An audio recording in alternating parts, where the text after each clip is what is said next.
السلام علیکم ورحمۃ اللہ وبرکاتہ۔ الحمد للہ وحدہ والصلاة والسلام علی من لا نبی بعدہ، اما بعد۔ محترم ناظرین کرام، میرے اسلامی بھائیوں اور اسلامی بہنوں، رمضان کا مہینہ کیا ختم ہوا کہ ہم نے قرآن پاک کی تلاوت سے اکثر لوگوں نے دوری اختیار کر لی۔ میرے بھائیوں، رمضان اگرچہ قرآن کے نزول کا مہینہ ہے، لیکن قرآن کی تلاوت کا مہینہ سارے کے سارے ہیں۔ ایسا نہیں ہے کہ قرآن کی تلاوت صرف رمضان میں ہم کریں، قرآن پر غور و فکر صرف رمضان میں ہم کریں، نہیں، پورے سال زندگی کے آخری پل تک قرآن کریم کی تلاوت سے، اس پر ایمان سے، اس پر غور و تدبر سے، اس پر عمل کرنے سے، اس کو اللہ کی زمین پر قائم رکھنے سے ہمارا تعلق مرتے دم تک ہونا چاہیے قرآن پاک سے۔ رمضانی مسلمان ہم کو نہیں بننا ہے، لیکن افسوس کہ رمضان المبارک کے جاتے ہی ہمارے اکثر بھائیوں نے قرآن کریم کو لپیٹ کر کے رکھ دیا، اور یہ ہماری بہت بڑی غلطی ہے، جس کی طرف ہمیں خصوصی توجہ دینے کی ضرورت ہے۔ اللہ کے رسول صلی اللہ علیہ وسلم نے ارشاد فرمایا تھا، ان اللہ یرفع بهذا الكتاب اقواما ویضع به آخرین۔ اللہ تبارک و تعالی اس کتاب کا اہتمام کرنے کی وجہ سے، اس پر ایمان، اس کی تلاوت، اس پر عمل کی وجہ سے اللہ تعالیٰ ایک قوم کو بلندی عطا کرتا ہے، اور اس کتاب کو چھوڑ دینے کی وجہ سے ایک قوم کو اللہ تعالیٰ ذلیل کر دیتا ہے۔ اللہ تعالیٰ ہمیں ان لوگوں میں سے بنائے جو اس قرآن پاک کے ذریعے دنیا اور آخرت میں کامیابی حاصل فرمائیں۔ وہ زمانے میں معزز تھے مسلمان ہو کر، وہ زمانے میں معزز تھے مسلمان ہو کر، اور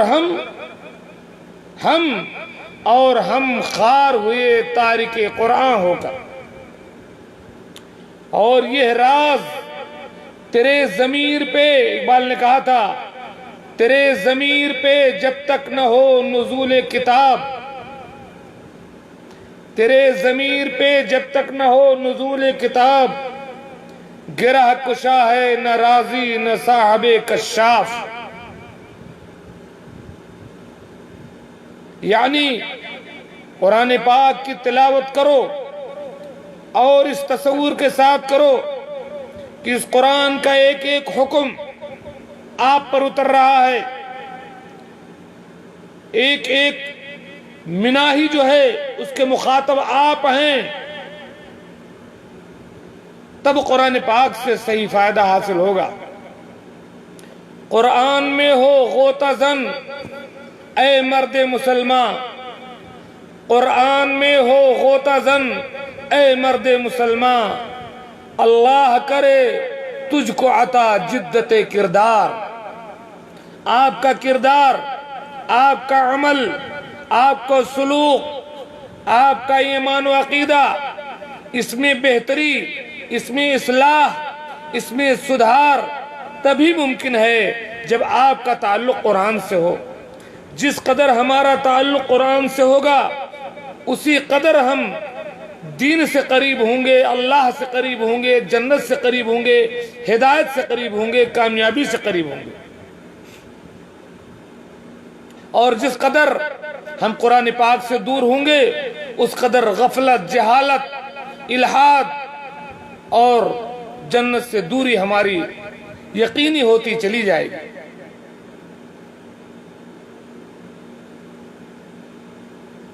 کیونکہ ایک مسلمان قرآن کے بغیر اس کی زندگی کہاں ہے؟ اس کا لاعمل، اس کا دستور حیات تو قرآن ہے، پھر قرآن کے بغیر آپ کہاں، آپ مسلمان کہاں ہیں؟ سب سے اہم ذکر کی بڑی فضیلت، وعلیکم السلام ورحمۃ اللہ وبرکاتہ، ذکر کی بڑی فضیلت ایک مجلس میں نے اس کا بیان کیا ہے۔ ان فضائل میں، ان اذکار میں سب سے بڑا ذکر، سب سے اہم ذکر، سب سے پہلا ذکر اللہ کا قرآن ہے۔ اللہ تعالیٰ نے فرمایا اِنَّا نَحْنُ نَزَّلْنَا الذِّكْرَ وَإِنَّا لَهُ لَحَافِظُونَ، ہم نے اس ذکر کو اتارا ہے اور ہم ہی اس کے حفاظت کرنے والے ہیں۔ یعنی قرآن پورا کا پورا ذکر ہے، اور اگر آپ ذکر کرنے والوں میں سے شامل ہونا چاہتے ہیں تو قرآن کی تلاوت کیجئے۔ فَاذْكُرُونِي أَذْكُرْكُمْ، تم مجھے یاد کرو میں تمہیں یاد کروں گا، اللہ تعالیٰ کہتا ہے۔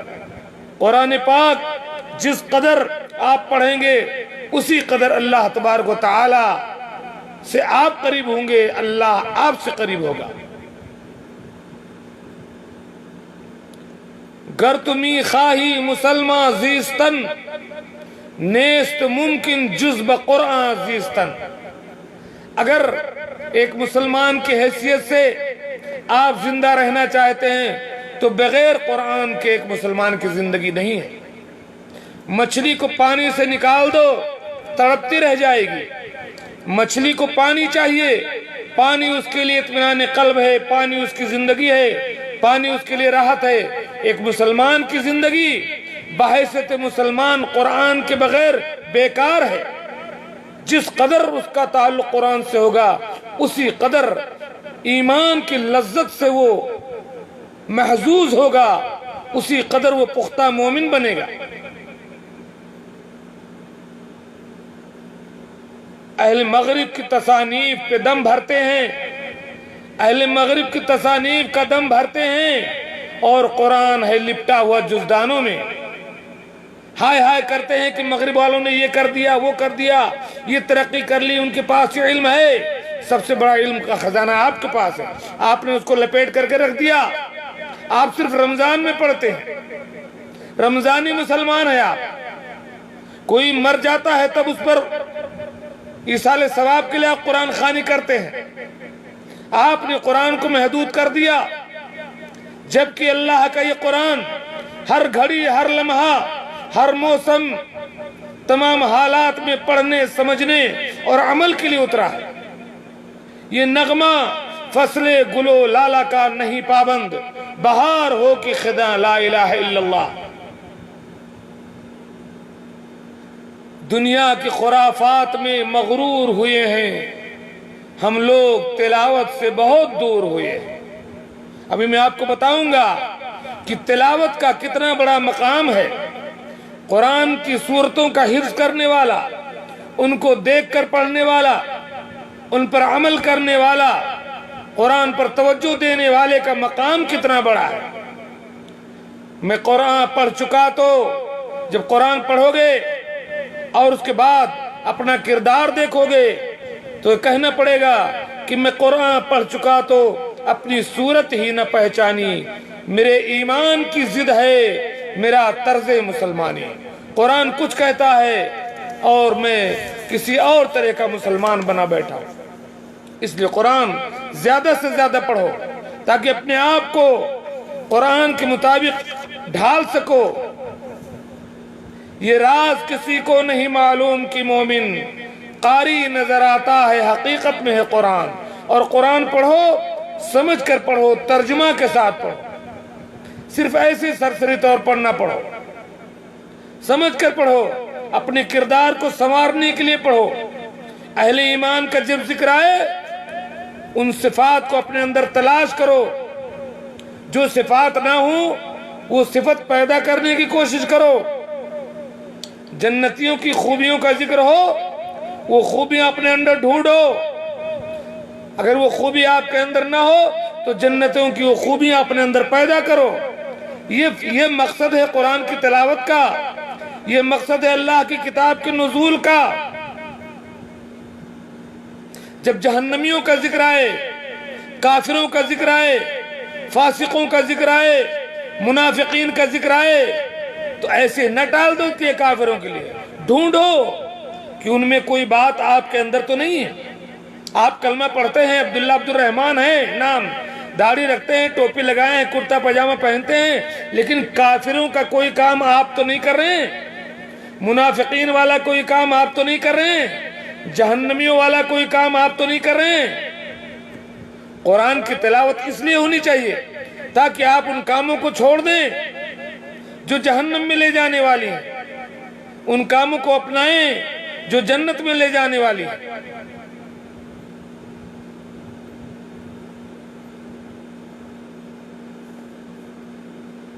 قرآن کریم سیکھنے اور پڑھنے کی جو فضیلت ہے اس کا مقام بہت بڑا ہے۔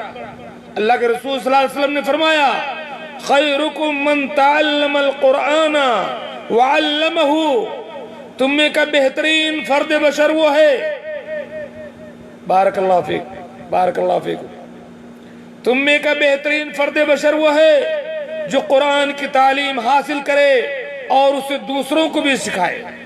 ہماری ڈیوٹی ہے کہ پہلی چیز جو ہم حاصل کریں وہ قرآن کی تعلیم ہونی چاہیے۔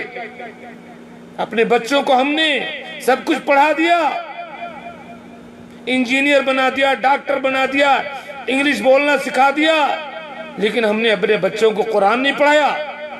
ہمارا بچہ بہترین اردو پڑھ لیتا ہے، بہترین ہندی پڑھ لیتا ہے، بہترین انگلش پڑھ لیتا ہے، بڑی بڑی لمبی باتیں کر لیتا ہے، لیکن میرا بچہ قرآن پاک کی تلاوت نہیں کر سکتا۔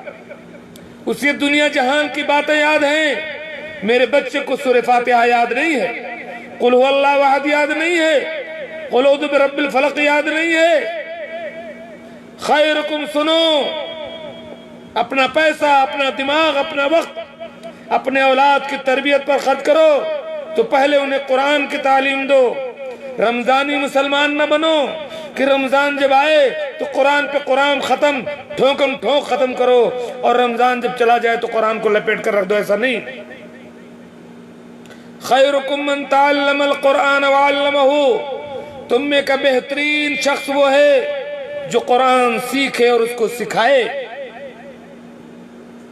دیکھ کر کے بھی پڑھے، سمجھ کر بھی پڑھے، معنی مفہوم سمجھ کر کے پڑھے، اس پر عمل کرے، اپنے کردار میں اس کو ڈھالے، تب نہ یہ راز کسی کو نہیں معلوم کہ مومن قاری نظر آتا ہے، حقیقت میں ہے قرآن۔ اسی لیے حضرت عائشہ رضی اللہ تعالیٰ عنہ سے جب سوال کیا کسی نے کہ اللہ کے نبی صلی اللہ علیہ وسلم کے اخلاق کیسے تھے، کہا قرآن نہیں پڑھا، کانا خلقہ القرآن، آپ کے اخلاق وہی تھے جو قرآن کہتا ہے۔ ہمیں پتہ نہیں قرآن میں کیا لکھا ہے، ہم جانتے نہیں قرآن کیا چیز ہے، بس رمضان آتا ہے تو بس 2 بار 4 بار ختم کر کے لپیٹ کر رکھ دیتے ہیں اور اس کا اثر ہماری زندگی پر نہیں پڑتا۔ قرآن کا اہتمام کرو، سمجھ کر پڑھو، جاننے کی کوشش کرو، تب ہوگا یہ کہ قرآن میں ہو غوطہ زن اے مرد مسلمان، اللہ کرے تجھ کو عطا جدت کردار۔ ایک حرف پر 10 نیکی ملتی ہے، ایک حرف پر 10 نیکی ملتی ہے قرآن کریم پہ، بھولو نہیں۔ سورہ فاتحہ میں جتنے حروف ہیں ان میں آپ کو 1400 نیکیاں ملتی ہیں۔ سورہ فاتحہ تلاوت کر لیں، آپ کو 1400 نیکیاں ملتی ہیں۔ میں نے کئی بار اس بات کا ذکر کیا ہے کہ مجمع فہد کا جو قرآن ہے اس کی ایک سطر میں تقریباً 30 سے کچھ زائد حروف ہیں، 30 ہی حروف اگر مان لیں تو ایک سطر قرآن کریم کا پڑھنے پر آپ کو 300 نیکیاں ملتی ہیں۔ ایک صفحہ میں 15 سطور ہیں، ایک صفحہ قرآن پڑھ لینے سے 300 کو آپ 15 سے ضرب دیں، 4500 نیکیاں ملتی ہیں۔ ایک ورق جب آپ قرآن پڑھتے ہیں آپ کو 9000 نیکیاں ملتی ہیں۔ ایک پارہ میں 10 ورق ہیں، جب آپ ایک پارہ پڑھ لیتے ہیں آپ کو 90000 نیکیاں صرف تلاوت پر مل جاتی ہیں۔ اس لیے قرآن پاک کی تلاوت کرو، اس کو سمجھو، اس کو پڑھو۔ دوسری بات، یہ تو ایک حرف کی بات ہے نا کہ ایک حرف پر آپ کو 10 نیکی ملتی ہے، اور اللہ کے رسول صلی اللہ علیہ وسلم نے فرمایا کہ 2 آیات پڑھنا اور سیکھنا 2 اونٹنیوں اور 2 اونٹوں سے بہتر ہے۔ قرآن کی 2 آیات سیکھنا اور پڑھنا 2 اونٹ اور 2 اونٹنیوں کی مالیت سے بہتر ہے۔ اللہ کے رسول صلی اللہ علیہ وسلم نے فرمایا، صحیح مسلم کی حدیث ہے، افلا یغدو احدکم الی المسجد فیعلم او یقرأ آیتین من کتاب اللہ خیر له من ناقتین وثلاث خیر له من 3 واربع خیر له من 4 ومن عددهن من الابل۔ ایک آیت 1 اونٹ سے بہتر، 2 آیت 2 اونٹ سے بہتر، 3 آیت 3 اونٹ سے بہتر، 4 آیت 4 اونٹ سے بہتر۔ جس قدر آپ آیت پڑھیں اتنی اس کی قدر اونٹوں اور اونٹنیوں سے بہتر ہے۔ قرآن پاک کی تلاوت، اس کا سیکھنا، سکھاؤ اپنے بچوں کو قرآن کا عالم بناؤ، قرآن کا حافظ بناؤ، ورنہ جیسے کچھ حالات چل رہے ہیں ایک وقت ایسا آئے گا اولاد دہریہ ہو جائے گی، لوگ قرآن بھول جائیں گے، کلمہ پڑھنا نہیں آئے گا، سینوں سے ختم ہو جائے گا۔ اس لیے ضرورت ہے خود قرآن پڑھو، اپنے اولاد کو قرآن پڑھاؤ اور قرآن پاک کی تعلیم دو۔ اللہ کے رسول صلی اللہ علیہ وسلم نے فرمایا، جو شخص رات میں 10 آیات پڑھے، اور مراد اس سے کہ نماز میں رات کی نماز میں جو صرف 10 آیات کی تلاوت کر لے، وہ غافلوں میں نہیں لکھا جاتا۔ اگر آپ سورہ فاتحہ کے ساتھ انا اعطینا بھی پڑھ لیں تو 1 رکعت میں 10 آیات ہو گئی۔ سورہ فاتحہ میں 7 آیات، انا اعطینا الکوثر میں جو ہے 3 آیات۔ جو شخص رات میں 10 آیات پڑھ لے، اور شاید اس سے مراد نماز ہی کہ نماز میں، تو وہ غافلوں میں نہیں لکھا جاتا۔ اگر آپ یہ چاہتے ہیں کہ آپ غافلوں میں نہ لکھے جائیں تو کم سے کم 10 آیات ہی پڑھ لیجئے۔ 100 آیات پڑھنے والا، اس کا شمار قیام اللیل کرنے والوں میں ہوتا ہے۔ جو 100 آیات کے ذریعے قیام کر لے، 100 آیات پڑھ لے رات میں، اس کا شمار رات میں قیام کرنے والوں میں سے ہو جاتا ہے انشاءاللہ۔ میرے بھائیوں، 100 آیات کوئی زیادہ نہیں ہے۔ سورہ قلم اور سورہ حاقہ ہی 100 آیات ہو گئی۔ سورہ قلم آپ پڑھ لیں، سورہ حاقہ پڑھ لیں، 104 آیات ہو گئی۔ یہ دونوں سورتیں چاہے 2 رکعت میں پڑھ لو یا 4 رکعت میں پڑھ لو، آپ کا شمار قیام اللیل کرنے والوں میں سے ہوگا انشاءاللہ۔ علیکم السلام ورحمۃ اللہ۔ اور 1000 آیات کے ذریعے قیام کرنے والا، جو بندہ رات میں 1000 آیات پڑھتا ہے، وہ خزانے کے مالکوں میں لکھا جاتا ہے، نیکیوں کا خزانہ اس کے پاس پہنچ جاتا ہے۔ اور آخری 2 پارہ جو ہے نا، 29واں پارہ اور 30واں پارہ، اگر کوئی حفظ کر لے تو 1000 آیات اس میں ہو گئی۔ اللہ اکبر، خزانے کے مالکوں میں لکھا جاتا ہے۔ اور حدیث سماعت کیجئے، جو بات میں نے کی اس کے دلیل کے طور پر ابو داؤد کی حدیث ہے، علامہ البانی رحمت اللہ علیہ نے اس کو صحیح کہا۔ عن عبداللہ ابن عمرو بن العاص قال قال رسول اللہ صلی اللہ علیہ وسلم، من قام ب10 آیات، جس نے 10 آیات کے ذریعے قیام کیا، لم یکتب من الغافلین، تو وہ غافلوں میں نہیں لکھا جائے گا، ذاکروں میں لکھا جائے گا، غفلت کرنے والوں میں اس کا شمار نہیں ہوگا انشاءاللہ۔ ومن قام ب100 آیت کتب من القانتین، اور جو کوئی 100 آیات کے ذریعے قیام کرے تو وہ قیام اللیل کرنے والوں میں سے، قانتین میں سے لکھا جائے گا۔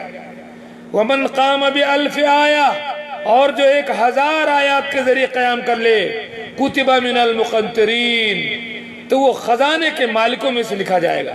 اس حدیث کو ابو داؤد نے روایت کیا اور علامہ البانی نے اس کو صحیح۔ اور ہم ہیں کہ ہم نے قرآن کو صرف رمضان کے لیے خاص کر لیا، رمضان چلا گیا ہم نے قرآن کو چھوڑ دیا۔ وقال الرسول یا ربی ان قوم اتخذوا هذا القرآن مہجورا، رسول قیامت کے دن کہیں گے کہ میرے پروردگار میری اس قوم نے قرآن کو چھوڑ رکھا تھا۔ یہ رمضانی مسلمان تھی، رمضانی مسلمان نہ بنو۔ جو اللہ تعالی رمضان کا رب ہے وہی شوال کا رب ہے، وہی ذی-القعدہ اور ذی-الحجہ کا رب ہے، وہی پورے سال کا رب ہے۔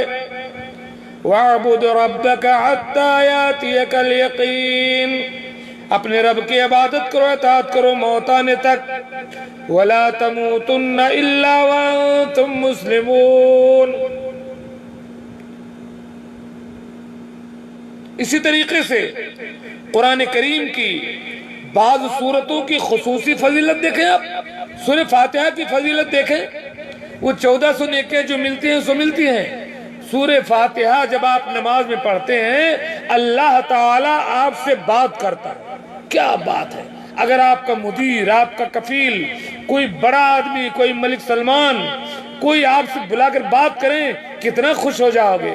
دنیا میں اس طرح کے لوگ آپ سے بات کر لیں آپ بڑے خوش ہو جاتے ہو، فلاں نے ہم سے بات کیا، فلاں کا فون آیا تھا۔ اللہ تعالیٰ آپ سے بات کرتا ہے ہر رکعت میں جب آپ سورہ فاتحہ کی تلاوت کرتے ہو۔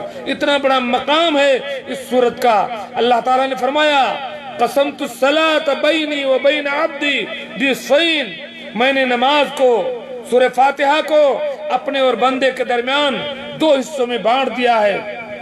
اذا قال العبد الحمدللہ رب العالمین، جب میرا بندہ کہتا ہے الحمدللہ رب العالمین، قال اللہ تعالی حمدنی عبدی، اللہ اکبر۔ آپ نے ادھر الحمدللہ کہا، ادھر اللہ عرش سے پکار اٹھتا ہے آپ کی آواز پر کہ میرے بندے نے میری حمد کی۔ وَإِذَا قَالَ الْعَبْدُ الرحمن الرحیم، جب بندہ کہتا ہے نماز میں الرحمن الرحیم، قال اللہ تعالی اثنى علی عبدی، اللہ عرش سے آپ کے ہاں میں ہاں ملاتا ہے اور کہتا ہے میرے بندے نے میری تعریف کی، میری ثنا بیان کی۔ وَإِذَا قَالَ الْعَبْدُ مَالِكِ يَوْمِ الدِّينِ، جب بندہ کہتا ہے مالک یوم الدین تو اللہ تعالیٰ کہتا ہے مجدنی عبدی، میرے بندے نے میری عظمت اور کبریائی بیان کی۔ تو اس طریقے سے اس سورہ فاتحہ کو اللہ تعالیٰ نے بانٹ دیا ہے، آپ کے ایک آواز کا جواب دیتا ہے، آپ جو مانگتے ہیں اسے قبول کرتا ہے۔ سورہ فاتحہ کا اتنا بڑا مقام ہے، اس کی تلاوت کا۔ قرآن کو نہ چھوڑو، قرآن ہی عزت ہے ہمارے لیے۔ ہم نے قرآن شامل ہو جائیں گے، وہ زمانے میں معزز تھے مسلمان ہو کر اور ہم خار ہوئے تارک قرآن ہو کر۔ سورہ بقرہ کی اتنی بڑی فضیلت، اللہ اکبر۔ سورہ آل عمران کی اتنی بڑی فضیلت، اللہ کے رسول صلی اللہ علیہ وسلم نے فرمایا اقرؤ الزہراوین البقرہ و سورۃ آل عمران، 2 زہراوین کو پڑھو، سورہ بقرہ اور سورہ آل عمران۔ فَإِنَّهُمَا تَأْتِيَانِ يَوْمَ الْقِيَامَةِ كَأَنَّهُمَا غَمَامَتَانِ، قیامت کے دن آئیں گی آپ کے اوپر بدلی بن کر کے، او غیایتان، آپ کے اوپر سایہ بن کر کے، او كَأَنَّهُمَا فِرْقَانِ مِنْ طَيْرٍ صَوَافٍ، یا جو ہے ٹکڑوں میں چڑیاں اڑ رہی ہوں گی آپ کے اوپر سب بنا کر کے۔ تو ہاتھ جانے عن اصحابہما، جو سورہ بقرہ سورہ آل عمران پڑھے گا اس کی طرف سے اللہ رب العالمین سے حجت کریں گی، آپ کے حق میں بات کریں گے۔ اللہ میں سورہ بقرہ پڑھنے کا، سورہ آل عمران پڑھنے کا، اور فرمایا اقرؤوا البقرہ، سورہ بقرہ پڑھا کرو، فإن أخذها برکہ، اس کو پڑھنا، اس پر عمل کرنا برکت ہے، وَتَرْكَهَا حَسْرَةٌ، اس کو چھوڑنا افسوس ہے، وَلَا تَسْتَطِيعُ الْبَطْلَةَ، اور ناکارے جادوگر شیطان اس کی طاقت نہیں رکھتے۔ اور یہ بھی فرمایا کہ جس گھر میں سورہ بقرہ پڑھی جاتی ہے شیطان بھاگ جاتا ہے۔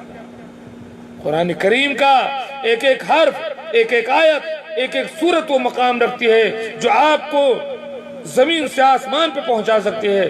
اور آپ ہو اور ہم ہیں کہ ہم نے قرآن کو چھوڑ کر کے اپنی دولت، اپنی عزت، اپنی شہرت، اپنی بلندی ہم کہیں اور تلاش کر رہے ہیں، کہیں نہیں ملے گی.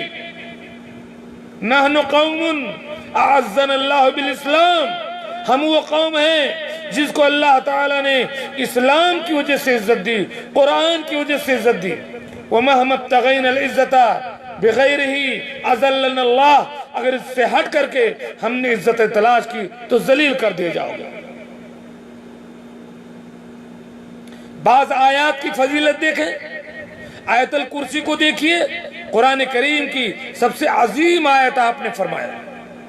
رات کو پڑھ کر کے سو جائیں، شیطان سے پوری رات آپ کی حفاظت ہو. فرض نماز کے بعد آیت الکرسی پڑھیں، جنت میں جانے سے موت کے علاوہ کوئی نہیں روک سکتا.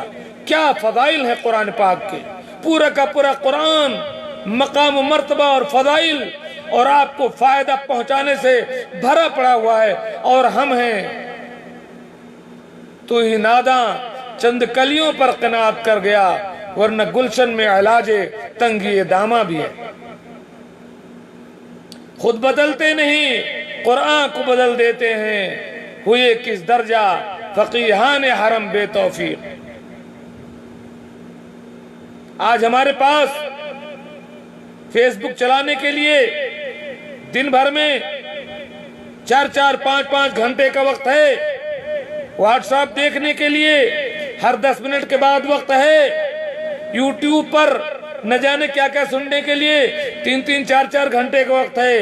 لیکن اگر وقت نہیں ہے تو اللہ رب العالمین کا پیغام ہمارے نام کیا ہے اس کو دیکھنے کے لیے وقت نہیں. جس اللہ کے سامنے اس دنیا کے بعد پہنچ کر حاضر ہونا ہے، جواب دینا ہے، حساب دینا ہے، اس قرآن کے لیے ہمارے پاس وقت نہیں. سوچو، غور کرو. آیت الکرسی کی یہ فضیلت، اور پھر سورہ بقرہ کی تو فضیلت، اس کی جو آخری 2 آیات ہیں ان کی کتنی بڑی فضیلت. اللہ کے نبی نے فرمایا من قرأ آیتین من آخر البقرہ فی لیلۃ کفتاہ، رات میں سورہ بقرہ کی آخری 2 آیات پڑھو، آپ کے لیے کافی ہو جائیں گی. دین دنیا کے تمام فائدے کے لیے کافی ہیں، تمام مشکلات سے بچانے والی ہیں، شیطان سے حفاظت کرنے والی ہیں، تہجد کی نماز کا ثواب دینے والی، ہر چیز کے لیے کافی ہو جاتی ہے. سورہ بقرہ کی آخری 2 آیات کا بہت بڑا مقام ہے. اکثر اس کو پڑھا کرو، سمجھ کر پڑھو، ترجمے کے ساتھ پڑھو. اس میں جو دعا ہے اس دعا کو دل سے دعا کرو. جو عقیدہ بیان کیا گیا ہے اس کو اپنے دل میں پیرو کر کے، اور جو اطاعت اور سپردگی بیان کی گئی ہے اس کو دیکھیے. توکل اور اطاعت اور سپردگی. کسی وقت انشاءاللہ سورہ بقرہ کی آخر 2 آیات پر خصوصی درس انشاءاللہ سنیں گے اور گفتگو کریں گے. ایسے ہی سورہ کہف کی فضیلت آپ دیکھیں کہ جو جمعہ کے دن سورہ کہف پڑھے گا اس کو اگلے ہفتے کے لیے، ایک ہفتہ سے دوسرے ہفتے کے درمیان اس کے لیے نور اللہ تعالیٰ بنا دے گا. کیا فضائل ہیں. ایسے ہی آپ دیکھیں سورہ تبارک الذی کی فضیلت، 29واں پارہ جہاں سے شروع ہوتا ہے، اتنا بڑا مقام ہے اس سورت کے پڑھنے کا. اللہ کے نبی نے فرمایا قرآن پاک میں ایک سورت ہے جس میں 30 آیات ہیں، یہ اپنے پڑھنے والے کے لیے شفاعت کرے گی یہاں تک کہ اسے بخش دیا جائے گا. اور اللہ کے نبی صلی اللہ علیہ وسلم رات میں سونے سے پہلے سورہ تبارک الذی پڑھے بغیر نہیں سوتے تھے، سورہ سجدہ بھی پڑھے بغیر نہیں سوتے تھے اللہ کے رسول صلی اللہ علیہ وسلم. اور سورہ اخلاص کی فضیلت، قل هو اللہ احد اللہ اکبر، توحید کا بیان ہے، اللہ کا تعارف ہے، اس میں اللہ کی پہچان ہے. ایک صحابی ہر رکعت میں اس کو پڑھا کرتے تھے. اللہ کے نبی نے پوچھا تم کیوں پڑھتے ہو؟ کہا مجھے بہت محبت ہے. آپ نے فرمایا حبک ایاہ یدخلک الجنہ، سورہ اخلاص قل هو اللہ احد سے تمہاری محبت تمہیں جنت میں لے جائے گی. اور ایک حدیث میں فرمایا کہ یہ 1/3 قرآن پڑھنے کے برابر ہے. قل هو اللہ احد ترجمے کے ساتھ سمجھ کر صحیح عقیدے کے ساتھ آپ پڑھ لیں، 10 پارہ قرآن پڑھنے کے برابر ہے. اور سورۃ الکافرون سمجھ کر کے صحیح شعور کے ساتھ اس کو پڑھیں. 1/4 قرآن پڑھنے کے برابر ہے. ایسے ہی معوذتین قل اعوذ برب الناس قل اعوذ برب الفلق کی فضیلت، یہ دونوں آپ کو شیطان سے اور بہت ساری بیماریوں سے نجات دلانے والی ہیں. سوتے وقت اللہ کے رسول صلی اللہ علیہ وسلم 3 بار قل اللہ احد، 3 بار قل رب الفلق، 3 بار قل رب الناس پڑھ کر کے ایسے پھونک کر کے پورے بدن پر ملتے تھے. ایسے ہی سورہ کہف کی آخری 10 آیات یا شروع کے 10 آیات کی فضیلت کہ اللہ تعالیٰ دجال کے فتنے سے محفوظ رکھے گا. اور پھر پورا قرآن پڑھنے کی فضیلت اور اس کے خواص. تو اللہ اکبر، پورا قرآن اپنے پڑھنے والے کے لیے قیامت کے روز شفاعت کرے گا. اللہ کے نبی صلی اللہ علیہ وسلم فرمایا اقرأوا القرآن فإنه يأتي يوم القيامة شفيعا لأصحابه. خالی رمضان میں قرآن نہ پڑھو، پورے سال قرآن پڑھو. قرآن اپنے پڑھنے والے کے لیے شفاعت کرنے والا بن کر آئے گا. جن کے چکر میں پڑھ کر کے تم نے قرآن کو چھوڑا ہے، ان میں سے کوئی قیامت کے دن کام نہیں آئے گا. جو کچھ تم نے قرآن پڑھا ہوگا وہی قرآن آپ کے لیے شفاعت کرے گا. صحیح حدیث ہے. ایسے ہی ترمذی کی حسن حدیث ہے. اللہ کے رسول صلی اللہ علیہ وسلم نے فرمایا کہ قرآن پڑھنے والا قیامت کے دن آئے گا اللہ تعالیٰ کے سامنے، تو قرآن کہے گا اللہ تعالیٰ اس بندے کو زینت عطا فرمائیے، زینت کا لباس پہنا دے میرے مولا. تو اس کو تاج الکرامہ، عزت کا تاج اس بندے کو پہنایا جائے گا جو خوب قرآن پڑھتا ہے. پھر قرآن کہے گا اے اللہ تعالیٰ اس کو مزید عطا کر، زد ہو یا ربی، اے اللہ اس کو اور انعامات سے نواز. تو اس کو عزت کی پوشاک پہنائی جائے گی، عزت کا جوڑا پہنایا جائے گا. پھر قرآن کہے گا یا ربی ارض عنہ، اے اللہ یہ دنیا میں قرآن پڑھتا تھا تو اس سے راضی ہو جا، اس سے خوش ہو جا. وعلیکم السلام ورحمۃ اللہ وبرکاتہ. تو قاری قرآن سے کہا جائے گا اقرا ورتقی، اے قرآن پڑھنے والے تو جنت کے مدارج پہ ہے. اقرا ورتقی، قرآن پڑھتا جا، چڑھتا جا، پڑھتا جا، چڑھتا جا. جتنا تو قرآن پڑھے گا اس قدر تیرا مقام جنت میں بلند کیا جائے گا، اور مزید ہر آیت کے بدلے ایک نیکی بڑھا کر کے دی جائے گی. اللہ اکبر. یہ اللہ کا قرآن جو ہمیں اتنی بڑی بلندی، اتنا بڑا مقام دینے والا ہے. دنیا اور آخرت میں کامیابی کی تمام چیزیں اس میں ہیں. اگر آپ اس کو سمجھ کر کے غور فکر کے ساتھ ترجمہ و تفسیر کے ساتھ پڑھیں تو اس میں دین ہے، دنیا ہے، سائنس ہے، انجینئرنگ ہے، سب کچھ اسی میں ہے، بشرطے کہ ہم اس کو سمجھ کر کے پڑھیں. اللہ تبارک و تعالیٰ سے میں دعا کرتا ہوں کہ اللہ تعالیٰ ہمیں توفیق دے کہ ہم قرآن کریم سے گہرا تعلق پیدا کریں، اس کی تلاوت کریں، اس کے معانی کو سمجھیں، اس پر پختہ ایمان رکھیں، اس پر عمل کریں، اسے لوگوں کو سکھائیں، اپنی اولاد کی اس پر تربیت کریں، اپنے گاؤں والوں کی اس پر تربیت کریں. اللہ تعالیٰ ہمیں ہمت دے کہ اللہ کی پوری زمین پر اس قرآن کی تعلیم کو ہم سکھائیں. اس لیے کہ خیرکم من تعلم القرآن وعلمہ، تم میں کا بہترین وہ ہے جو قرآن سیکھے اور سکھائے. اللہ تعالیٰ ہمیں اس کی توفیق دے. آمین. وآخر دعوانا ان الحمدللہ رب العالمین. والسلام علیکم ورحمۃ اللہ وبرکاتہ.